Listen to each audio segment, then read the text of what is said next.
En el año 1935, cuando España vivía graves enfrentamientos sociales, preludio de un largo y sangriento conflicto fratricida, veía a la luz una institución muy peculiar.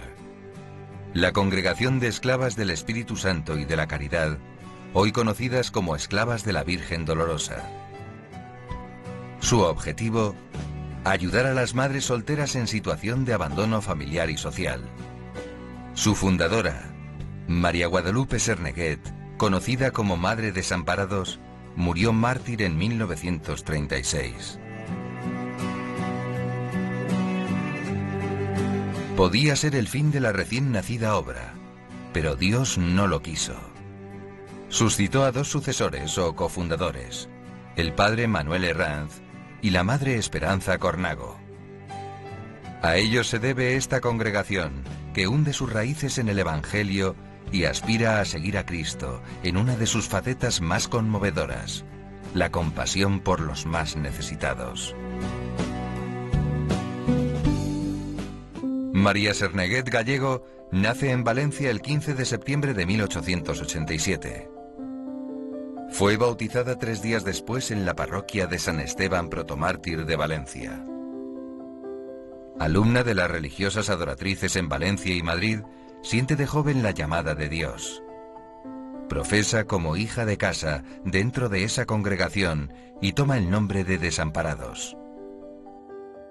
Ella se da cuenta de que le gustaría compartir su vida con ellas y vivir de la misma manera que vivían ellas, e entonces decide ingresar en el Instituto de las Adoratrices. Es una de las religiosas que más confianza tiene en el Consejo General de la Congregación, sobre todo la Madre General, que era la Madre Diosdada. Después de afrontar momentos difíciles y angustiosos en la acogida a chicas jóvenes y sus hijos, recibe de Dios la intuición clara de crear un hogar para ellas, con una congregación cuya misión sea su cuidado y ayuda. Su lema: venid a mí todos. Madre Desamparados se marcha del Instituto de las Religiosas Adoratrices a una pequeña casita en la calle Luisa Fernanda, número 6, apoyada pues por el obispo de Madrid, don Leopoldo Hijo Garay, por don Manuel Rubio Cercas, por la Superiora General de las Adoratrices, que le impulsan ya a llevar a cabo esta obra que ella ha ido madurando durante varios años. A Madre Desamparados le acompañan algunas religiosas que han sido hijas de casa del instituto y también alguna otra que ha conocido, que no es religiosa, pero que ha conocido en algunas de las visitas que ella ha realizado al Hospital de San Juan de Dios. Con la ayuda eficaz del obispo, lleva adelante la creación de las Esclavas del Espíritu Santo y de la Caridad. Suyas son las palabras: con tal que no se ofenda a Dios y se le ame un poco más, soy la mujer feliz. Y funda el refugio Nuestra Señora del Amparo.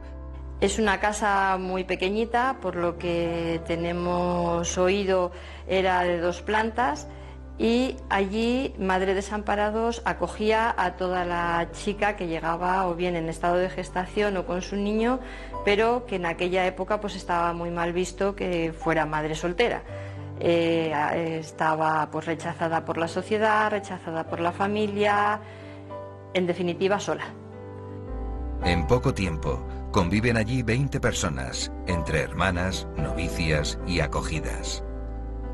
Madre Desamparados les enseña sobre todo pues a sentirse queridas por el Señor y luego a realizar las tareas de la casa, como pueden ser pues el bordado, en el que Madre Desamparados era una gran especialista. Les enseñan las tareas domésticas y les enseñan a cuidar y amar a sus niños. La alegría le llevaba a exclamar: tengo miedo de gozar tanto. ¿Qué más recompensa puedo apetecer que la satisfacción de salvar almas y remediar necesidades tan urgentes? A partir de julio de 1936, la situación se va volviendo cada vez más peligrosa en Madrid. Cada vez son más frecuentes los registros en la casa y los interrogatorios a madres desamparados y las residentes en el refugio, de quien se sospecha su carácter religioso. Que Madre Desamparados quería tanto su obra que no deseaba que sus hijas murieran. Por eso intenta salvarlas por todos los medios e incluso les intenta colocar en algunas casas con familiares, con amigos, con conocidos. De hecho, su hermana Aurora se marcha a Valencia. Pero algunas madres y algunas compañeras de la madre dicen que no, que ellas quieren seguir adelante y que la suerte que corra la madre, le dice María Teresa, una joven madre soltera, le dice: madre, la suerte que usted corra la queremos correr nosotros. Esa es una frase que para nosotras las esclavas de la Virgen Dolorosa nos llega como muy dentro, porque nos damos cuenta de que realmente todas estas chicas se sienten muy queridas. En alguna ocasión también oyeron decir a la madre: no puedo abandonar mi obra, la suerte que corráis vosotras también será la mía.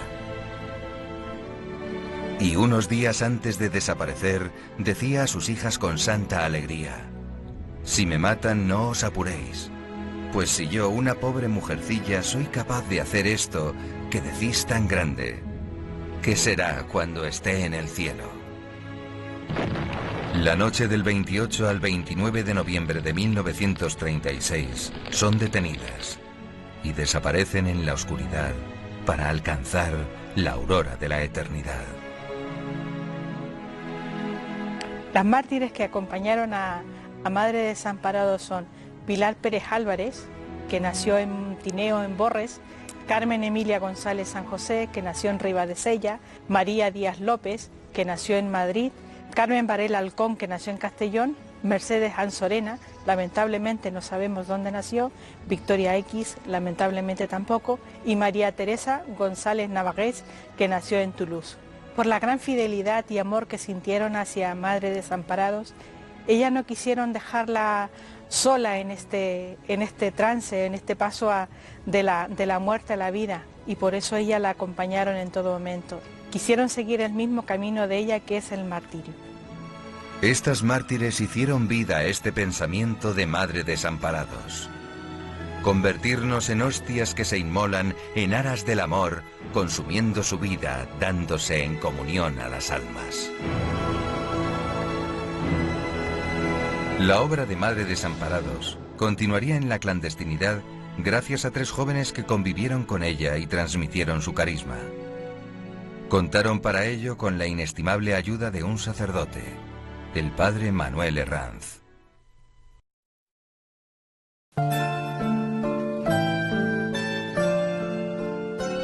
Cerca de Molina de Aragón, allí, con sus viejas y hermosas murallas, con su clima singular y sus honrosas memorias, se encuentra Campillo de Dueñas.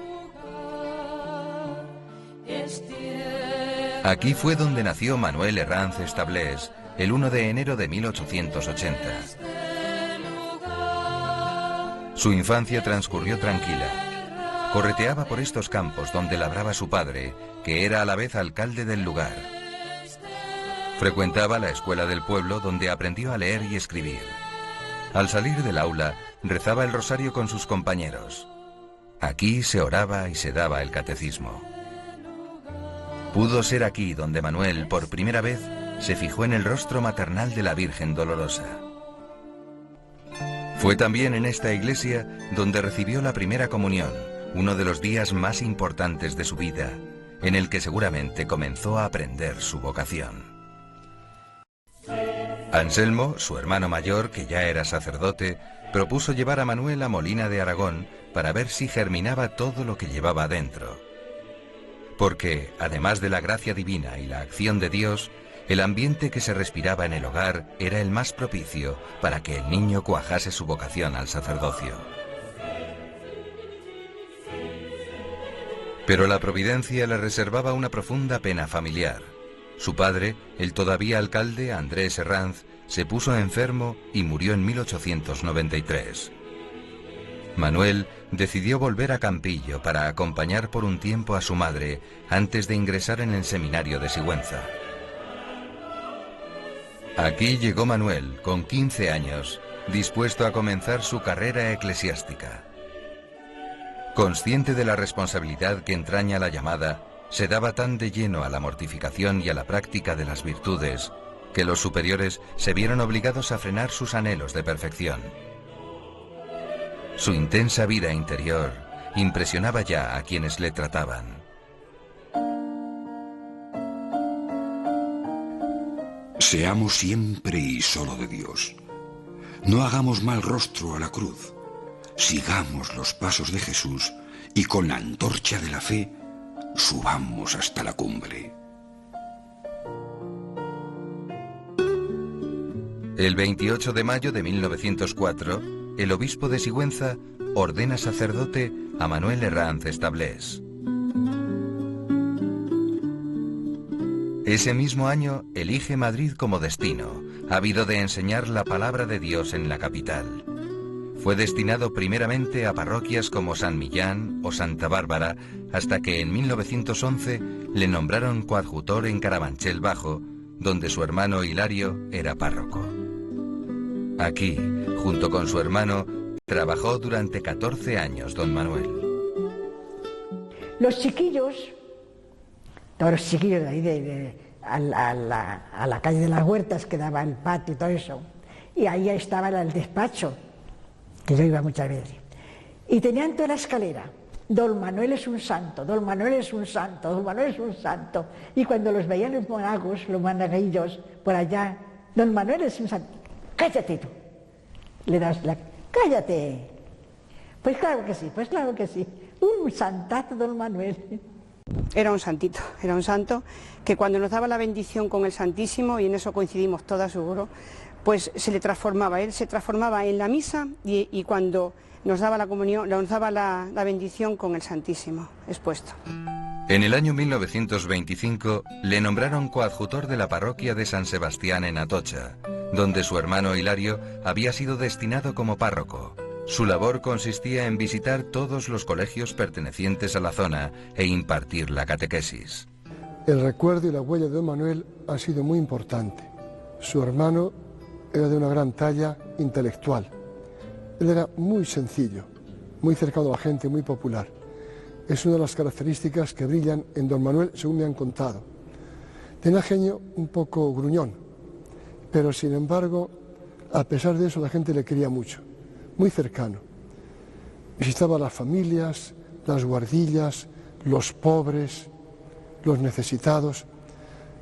Se dedicaba mucho tiempo a la catequesis y tenía un amor especial a los pobres y necesitados.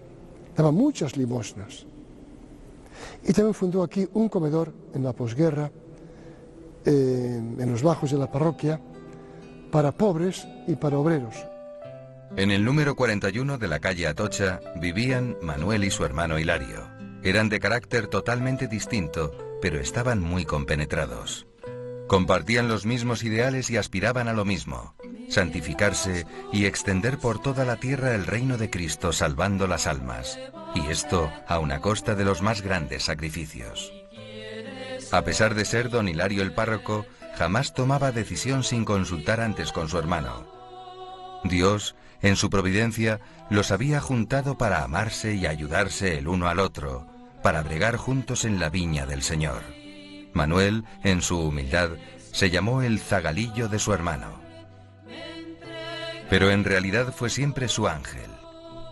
Juntos se propusieron un lema sorprendente: hacerlo todo bien y sin que se note demasiado.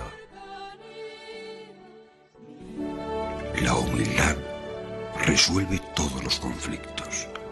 Solo con el espíritu de humildad se elevan las almas a la santidad y unión con Dios.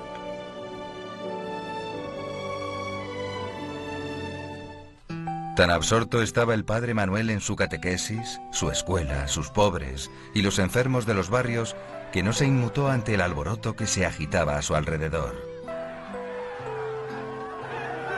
El cariz antirreligioso del comienzo de la Segunda República, en 1931, le causó un impacto doloroso, pero siguió adelante con su apostolado sin arredrarse. Todo iba a cambiar radicalmente con el estallido de la Guerra Civil. La hora de la máxima prueba había sonado.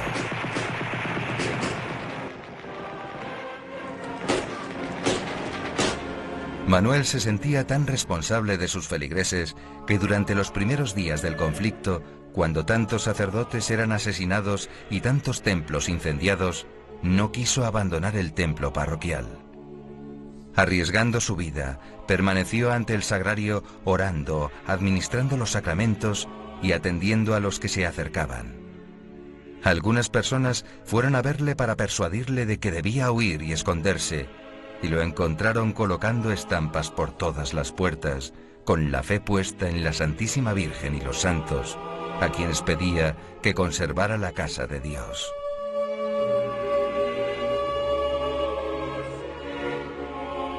El 20 de julio bombardearon la iglesia. Los milicianos fueron a buscarle, querían el dinero de la parroquia. Le robaron todo lo que tenía y le dieron una soberana paliza, dejándole medio muerto en la puerta de este ministerio. Con gran esfuerzo consiguió arrastrarse hasta la vecina embajada de Finlandia, donde pidió asilo. De poco le sirvió, porque la embajada fue asaltada por los revolucionarios que le llevaron a un campo de concentración. Pero Dios no le llamaba al martirio. Su sobrina Lola lo rescató de manos de sus carceleros por 500 pesetas y pudo así salvar su vida refugiándose en la embajada de Perú.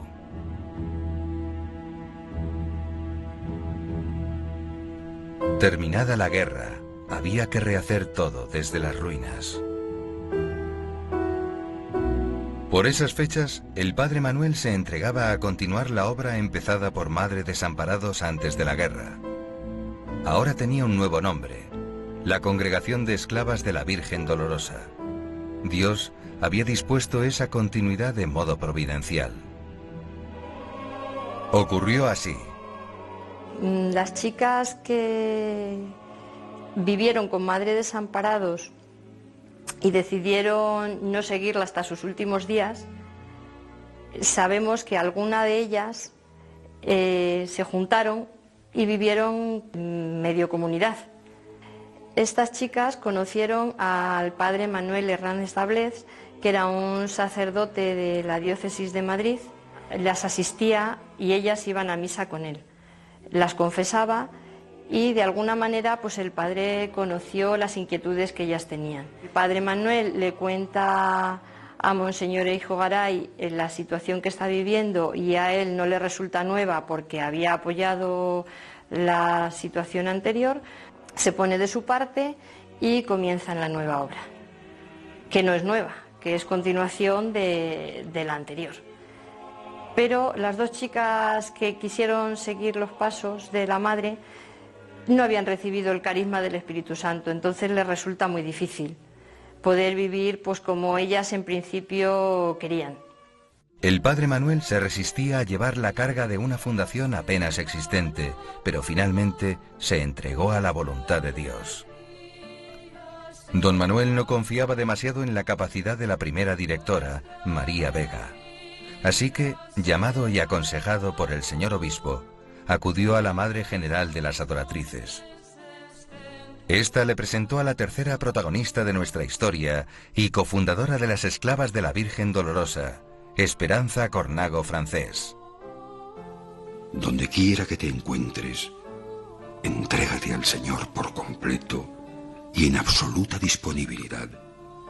Despréndete de toda mira humana y deja que Dios obre libremente en tu alma. ¿Quieres hacer el bien a las almas? Llénate de Dios y luego irrádialo. Es el mejor don que puedes hacer a tus prójimos. Cintruénigo es este pequeño pueblo situado a 100 kilómetros de Pamplona. En esta casa nació Esperanza Cornago el 9 de enero de 1904. Al día siguiente la bautizaron en la iglesia de San Juan Bautista. De los 3 a los 5 años, frecuentó el colegio de párvulos de la localidad, pasando después a esta escuela, cuya maestra, doña Gervasia, le cobró especial cariño. Era una niña despierta y afectuosa con todos. Tenía un encanto especial cuando participaba en veladas recreativas, recitando poesías, facilidad y gracia que le duró toda la vida. Pero estos años de infancia, llenos de paz y alegría, pasaron rápidos. Apenas contaba 6 años de edad cuando muere su madre. Esperanza debía pasar todavía por otra dura prueba. Tenía 13 años cuando murió Lucas, su padre. Estas crucecitas que tanto nos cuestan, si las sabemos llevar con paciencia, son el carruaje que nos va conduciendo a la verdadera patria. Nada acerca más a Dios como el sufrimiento soportado por amor. A ejemplo de nuestra Santísima Madre del Cielo, cuyo lema siempre fue: «He aquí la esclava del Señor», aceptar todo lo que Él permita.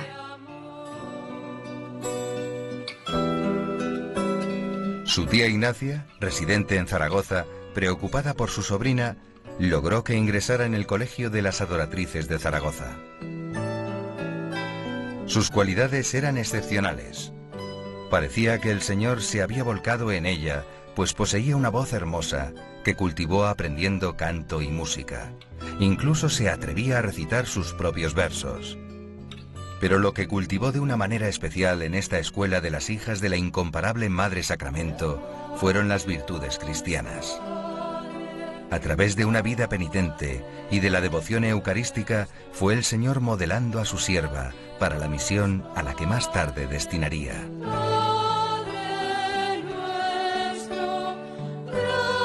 Esperanza tomó la determinación de vivir siempre para Dios. Decidió quedarse en el Instituto de las Adoratrices. La vida abnegada y humilde de las hijas de casa le atraía más que ninguna otra congregación religiosa. Así que pidió el ingreso a sus superioras. Fue trasladada al noviciado de Madrid, donde recibiría la formación necesaria. Aquí hizo sus primeras promesas públicas y sus primeros votos. Más tarde fue destinada a Oviedo y Burgos, para regresar luego a Madrid. Es en esa época cuando el padre Manuel Herranz estaba buscando afanosamente una persona capaz de relanzar la congregación de las esclavas. Esa persona resultó ser Madre Esperanza. Ella se volcó con entusiasmo en una obra que humanamente parecía destinada al fracaso. Lo hizo tras meditar y vencer su resistencia inicial. Claro, entonces tenía que decidir o quedarse en la congregación o quedarse en las adoratrices. Entonces se le pidió, claro, todas unánimes, las religiosas y el padre Manuel, que hiciese, porque fue un sacrificio para ella, esa es la verdad. Llevaba ya desde muy niña en las adoratrices y es normal que le costase a ella el dejar aquello, pero a fuerza de costarle lo aceptó y nosotras se lo agradecimos el que lo aceptase. La primera impresión cuando la ves era de una mujer que da paz, que da serenidad, que daban ganas de hablar con ella, vaya. Era muy sencilla, muy cercana y tenía un carácter de una gran mansedumbre. También tenía su carácter porque era una buena navarra, ¿no? Pero tenía mucho dominio sobre ella y eso hacía que te sintieras con ella cercana y a gusto. Pues una persona íntegra, de gran personalidad, fuerte en sus decisiones, pero de un autocontrol íntegro. El autocontrol para mí es de las cosas más sobresalientes de la madre. Don Manuel ya puede descansar tranquilo, pues la obra que tantos sinsabores le ocasiona, por fin está en buenas manos. Así se lo confía en una carta. La tengo a usted, Esperanza, como la verdadera cofundadora. Y es más, la creo a usted hoy más necesaria en la obra que a mi pobre personilla. La obra, aprobada como Pía Unión, tenía hasta el año 1954 2 hotelitos alquilados. Uno llamado Villa Dolorosa, en la calle Arturo Soria, donde acogían a las madres con sus niños, y otro en Chamartín, desde donde Madre Esperanza dirigía ambas casas. Pero esos locales se iban quedando pequeños. No podían admitir más chicas ni más aspirantes religiosas. El Patronato de Protección a la Mujer, con quien desde el inicio venían colaborando, comenzó a construir una casa a las afueras de la ciudad, en Peñagrande. El 10 de mayo de 1954 tuvieron la satisfacción de trasladar el personal de las 2 casas a la que durante muchos años fue centro de expansión de la obra. Como esta casa no era propiedad de la congregación, el 31 de mayo de 1972, las hermanas junto con las chicas dejan estas instalaciones para trasladarse a Pozuelo de Alarcón. Peñagrande se convirtió en una auténtica casa para todas aquellas chicas que, desoladas y sin recurso, llegaban a la puerta de la congregación.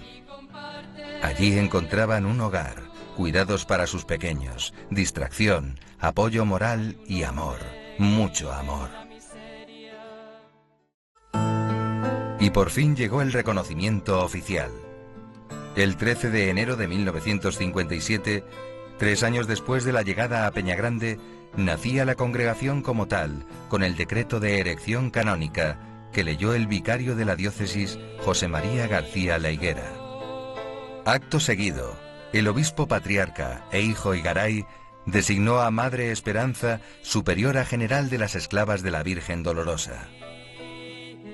Ya estaba admitida por la Iglesia la congregación fundada por Madre Desamparados y por la que el Padre Manuel tanto había luchado. Las constituciones aprobadas por la jerarquía fijaban el ideal de la esclava perfecta que todas debían luchar por alcanzar.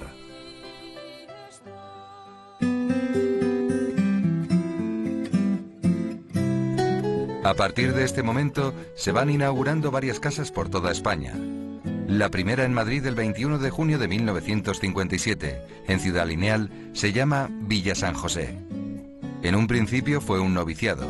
Luego se convirtió en residencia para chicas mayores de 25 años que por pasar de la edad requerida no podían permanecer en Peñagrande.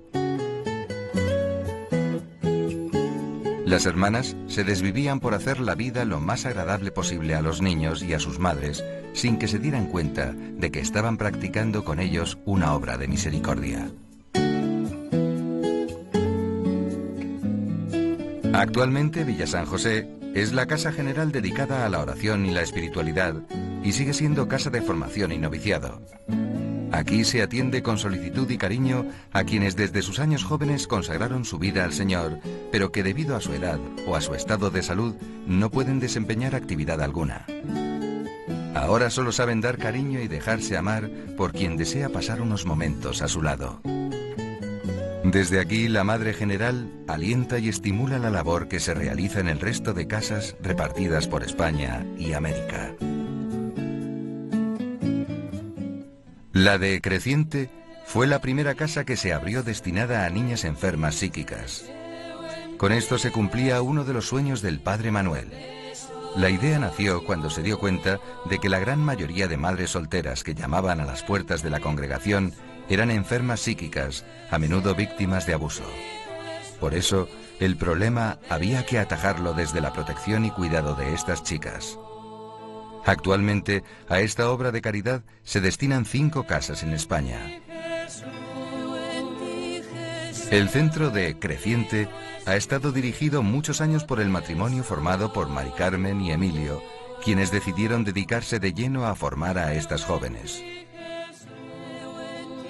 No, bueno, casos que nos llamen la atención del colegio y del centro, pues a veces con cosas con familiares, que parece que, vamos, que es como si tuviesen aquí algo tirado y que no es lo normal, que a veces hasta se pone uno y tiene que decirle cosas que no son muy agradables, pero hay que decírselas porque algunas tratan a las niñas casi venir a buscarlas como si viniesen a buscar el perro. Entonces tengo que decirle, mire, si no quiere llevarla, déjela que la llevo yo a mi casa cuando vaya de vacaciones, porque ya se lo he dicho a algunos. Y luego pues nos damos cuenta de que ellas pues son ya nuestra familia, las niñas, porque en el momento que se ponen enfermas, que incluso se mueren aquí, pues no las quieren llevar y el centro se ocupa de todo. Las hermanas tienen un panteón en la parroquia y allí nos quedamos con ellas. Cuidadores, psiquiatras, médicos y educadores trabajan con ellas día a día con el fin de que cada enferma, partiendo de sus propios límites, aprenda lo más básico y pueda aprovechar al máximo sus cualidades. Hasta finales del año 2004, el centro estaba dirigido por Mari Carmen y Emilio. En septiembre de ese año, Mari Carmen pasó a la casa del padre, después de sufrir con paz y serenidad una grave enfermedad. Actualmente Emilio sigue al frente de la casa y el lugar de Mari Carmen lo ocupa ahora Patricia, la hija de ambos, quien ha sabido recibir de sus padres la capacidad y el cariño que se necesitan para el servicio de este apostolado.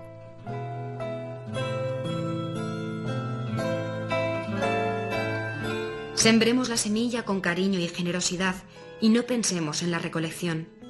Esta, dejémosla para el Señor que conduce la mano del que siembra y recoge. Hagamos el bien sin esperar la satisfacción de ver el fruto. Solo el estar al servicio de Dios debe ser nuestra paga. La Casa de Petelos, situada a pocos kilómetros de Vigo, empezó siendo una guardería infantil para cubrir las necesidades de la zona. Pero se le dio otro destino a medida que el centro iba acogiendo a las niñas con discapacidad psíquica que llamaban a sus puertas. Para nosotros tiene muchas gratificaciones, porque las niñas son muy generosas y lo dan todo su cariño y dan lo poquito que tienen, una estampa o una cosita que ella les dice mucho, te lo regalan en un momento. Y para ellas pues también tiene gratificaciones porque tenemos buen personal, trabajan muy bien con ellas y desde luego lo que aquí se intenta es que no pierdan lo poquito que tiene cada una. Estas niñas son bastante ligeras, por eso conseguimos tantas cosas y en las actividades, pero las que tenemos profunda pues conseguimos que hasta los últimos días de su vida estén haciendo lo poquito que les queda, aunque sea abrocharse los zapatos, nada más, o que coman solas.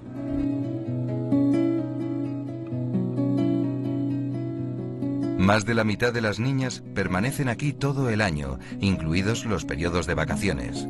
Son las que tienen escasos o ningún contacto familiar. Como corresponde a un centro religioso y dirigido por religiosas, se cuida mucho la piedad y la formación espiritual como principales objetivos. Este mismo espíritu es el que se vive en todas las casas de la congregación. En 1990 comenzaron las de Petelos su andadura en el deporte, incluyéndolo en el programa educativo. Se consiguió que fuera un buen estímulo para las niñas. Fomentaba en ellas la superación personal, la solidaridad, la capacidad de sacrificio, la responsabilidad y la autoestima. Aquí hay un esfuerzo muy grande por parte de las chicas y ese esfuerzo se ve recompensado con todas las medallas que tenemos por ahí por los pasillos y trofeos, y nos hacen ser el mejor club femenino prácticamente de toda España, ¿no? En las competiciones en las que participamos de la Federación Española para Deportes para Discapacidades Intelectuales, creo y considero que ellas son el mejor club de toda España. Sí, no, tenemos varias atletas que están dentro de la selección española y sobre todo de la gallega, muchas, ¿no? Y una de nuestras deportistas participó en las Paralimpiadas que se celebraron en el 92, consiguió una medalla de oro en relevos y también tiene una medalla de bronce en marcha en un campeonato del mundo celebrado en Suecia. Como complemento de su formación humana, se les ofrecen actividades para escolares como manualidades, peluquería, cocina o costura, que desarrollan su habilidad y amplían su campo de interés. Además de la comunidad de religiosas, el centro está atendido por personal cualificado que vela para que las necesidades que día a día surgen vayan estando cubiertas. Una labor muy importante la desempeña Leví, quien en todo momento sirve de gran ayuda y apoyo a las hermanas en las labores de gestión y economía necesarias para un buen funcionamiento. La apertura de la Casa Villa Santa Teresa, en Gotarrendura, provincia de Ávila, tuvo lugar en 1960. Fue una donación de una familia con el fin de convertirlo en colegio para el cultivo de nuevas vocaciones. A partir de 1970 se dedicó también a disminuidas psíquicas. Aprendieron actividades que de otra manera difícilmente habrían tenido la oportunidad de realizar. Las esclavas de la Virgen Dolorosa las enseñaron a coser, a pintar, a elaborar alfombras, a cortar el pelo y a cocinar, siempre teniendo en cuenta las posibilidades de cada enferma. Y nuestro trabajo es de que ellas estén aquí a gusto, todo es dedicado a ellas, el personal, nosotras, como en todas las casas, lo que queremos es el bien de ellas y ahí pues no escatimamos esfuerzos en que ellas estén a gusto y estén bien. En 1963 se abrió otra casa para enfermas psíquicas en El Cano, un pueblecito situado a 6 kilómetros de Pamplona. Tiene una capacidad de acogida para 72 personas.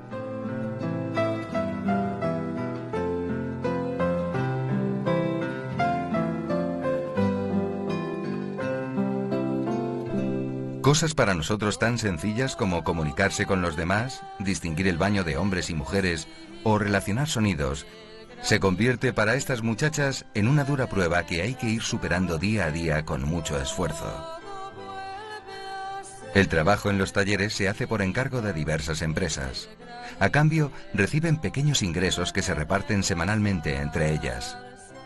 De esta manera se potencian sus capacidades.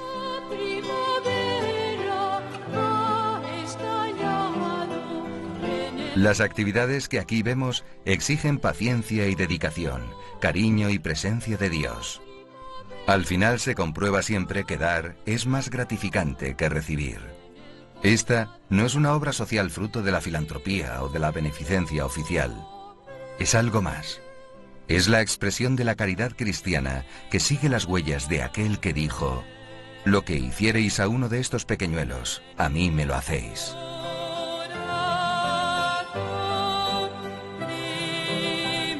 Desde febrero de 2004 no hay comunidad religiosa en esta casa.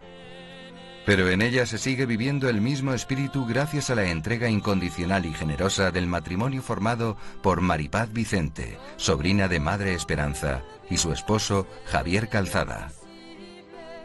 En su interior recibieron el carisma de las esclavas de la Virgen Dolorosa y se ofrecieron a hacerse cargo de la casa cuando por motivos de organización la comunidad tuvo que ser distribuida por el resto de las casas. Junto a ellos, y ocupándose de las tareas de la dirección técnica del centro, también colabora María Asunción Iraizoz, quien desempeñó durante 25 años la labor de psicóloga, atendiendo las necesidades de las chicas. Trabajemos con las chicas cuanto podamos, y Dios, que ve nuestro deseo y esfuerzo por hacerles bien, nos recompensará haciendo que algún día florezca nuestra semilla. Es tan hermoso amar con obras y a la vez no ser comprendido. ¿Por quién y para qué se hace? ¿Qué podemos pretender con ello? Solamente actuar en nombre de Dios y representarle de la mejor manera posible, para hacer a las almas todo el bien que podamos. La última casa que se abre en España es la de Zafra, en Badajoz.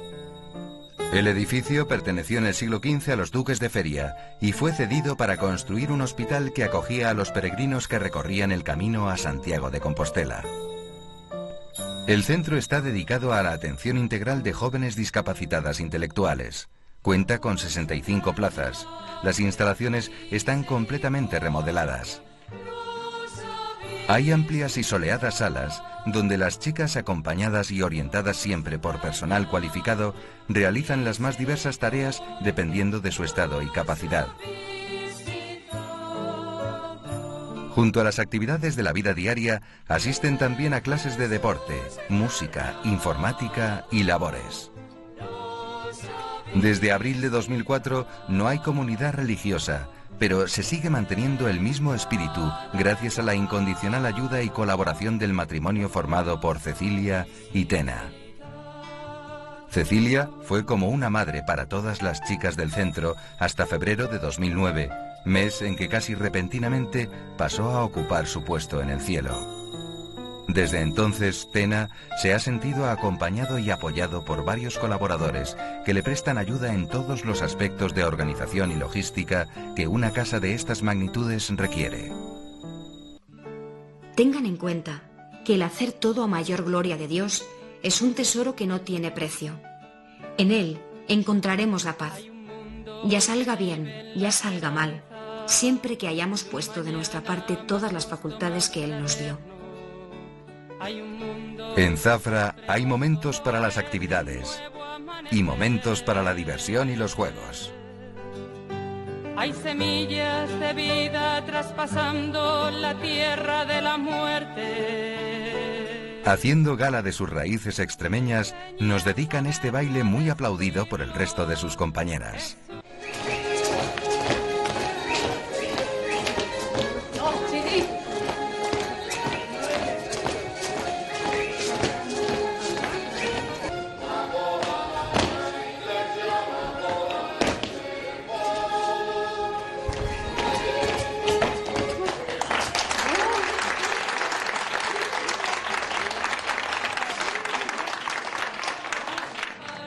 Cuando llega el verano, las niñas de todas las casas de las esclavas tienen la suerte de poder ir a la playa.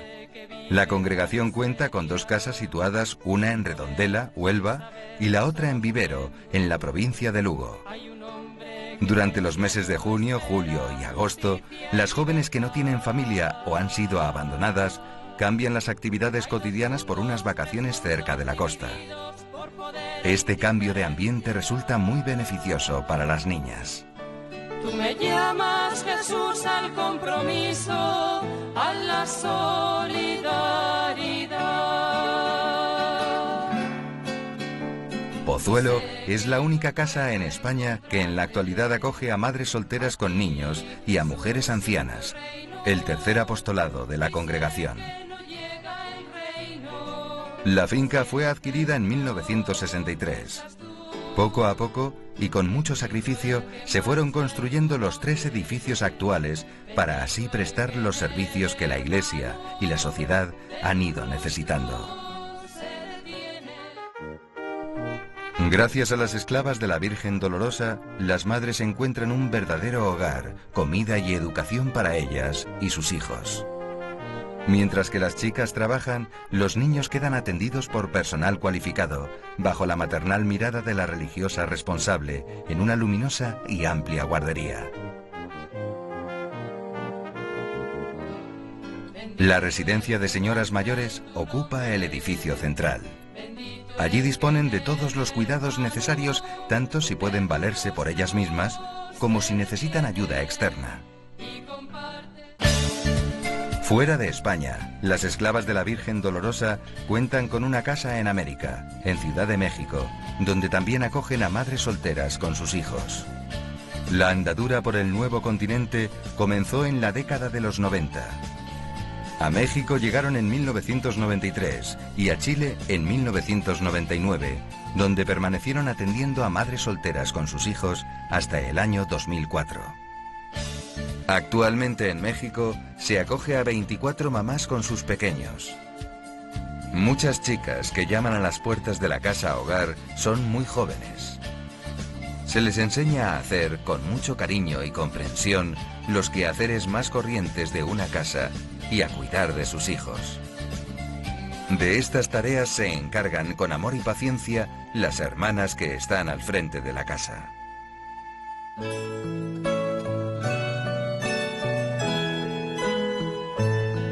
La congregación aumentó y se fue extendiendo por España, conducida en sus primeros años por una mano experta, un corazón grande y sobre todo un espíritu de fe que movió montañas. Madre Esperanza era querida y respetada por todos, de fuera y dentro de la casa. Por su porte digno, la dulzura de su carácter y su conversación amena, hacía que quienes la trataban quedaran encantadas. Además de sus dones naturales, irradiaba la paz y vida espiritual que interiormente vivía. Mi relación con ella ha sido muy cercana. Para mí era todo. Era mi amiga, mi tía, mi madre, a falta de mi madre, lo era todo para mí. Entonces, Yo sé que era una persona fuera de serie, una religiosa ejemplar, una madre para todo el mundo, no tenía distinciones con nadie, ni con ricos, ni con pobres, ni con cultos, ni con incultos. Era una persona completísima, una persona muy de Dios. Igual era capaz de preparar muy bien una recreación, como de preparar una Eucaristía de la forma más encantadora. Valía la verdad es que para todo, igual para hacer bromas que para que se las hicieran. Unos años antes de la partida de Peñagrande hacia Pozuelo, el padre Manuel entregó su alma a Dios. Llevaba algunos años enfermo, siempre delicado, padeciendo de los bronquios con peligro en el corazón, no cejó en su visita a pobres y enfermos, subiendo y bajando escaleras. La explicación de su resistencia es que su alma tiraba del cuerpo. Su cuerpo era débil y enfermo, pero su espíritu era fuerte y generoso. Sus últimos meses los pasó en el Hospital para Clérigos de San Pedro, en el barrio de San Bernardo. Sé valiente. Te sientes enfermo y te resistes a la cura. Ponte en manos del médico divino. Dile al corazón que queme, que saje, que quite las demasías que te dañan. Dichosa operación la que nos hiciera morir a nuestro egoísmo para vivir solo de Cristo. Decía misa en su habitación, pero cuando ya no pudo hacerlo, se entregó piadosamente a la voluntad de su Señor. Era el día de San Pedro, el 29 de junio de 1968, cuando se oyeron los pasos de Dios junto a la cama del moribundo. El funeral tuvo lugar en la parroquia de San Sebastián de Atocha. Años más tarde se iniciará su proceso de beatificación en la diócesis de Madrid. Y aquí, en la capilla de Villa San José, descansa el padre Manuel, cofundador de las Esclavas de la Virgen Dolorosa. Desde el cielo bendice su obra, la tutela, la protege con la poderosa intercesión de los santos. La siembra de amor y de sacrificio del padre Manuel fue continuada por la Madre Esperanza durante 5 años más. Ella siguió trabajando incansablemente para plasmar en realidades el carisma de la congregación. Abrió la Casa de Zafra, en la provincia de Badajoz, y siguió visitando las situadas en las afueras de Madrid. Tantos esfuerzos iban debilitando su salud poco a poco.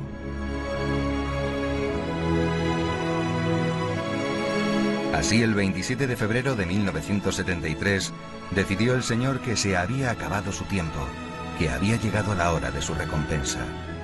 Ni un suspiro ya, ni una sola gota de sudor en su cuerpo de luchadora por la causa de Dios. Llamó a las hermanas. Cuando las sacaban a la ambulancia se les fue quedando mansamente. Y ahora, cuando el reloj de Dios marcó su hora, frente a la tumba del padre Manuel, está la sepultura de Madre Esperanza. Para sus hijas, las Esclavas de la Virgen Dolorosa, queda aún un vacío importante por llenar, debido a que no han podido preparar junto a ellos otra sepultura donde repose el cuerpo de su fundadora, la Madre Desamparados, por no conocer el lugar donde la enterraron después de su muerte. Son 3 almas unidas por Dios, para ser como la fragua de muchas vocaciones y el calor espiritual de toda la congregación. Las madres no descansan cuando mueren. Es entonces cuando se ponen a la tarea.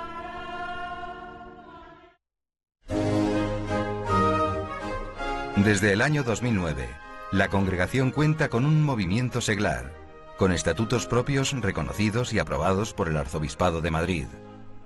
Son cristianos que, seducidos por Jesús y su misericordia hacia los marginados de la sociedad, se sienten llamados a hacer vivos y actuales los rasgos característicos de Jesús misericordioso.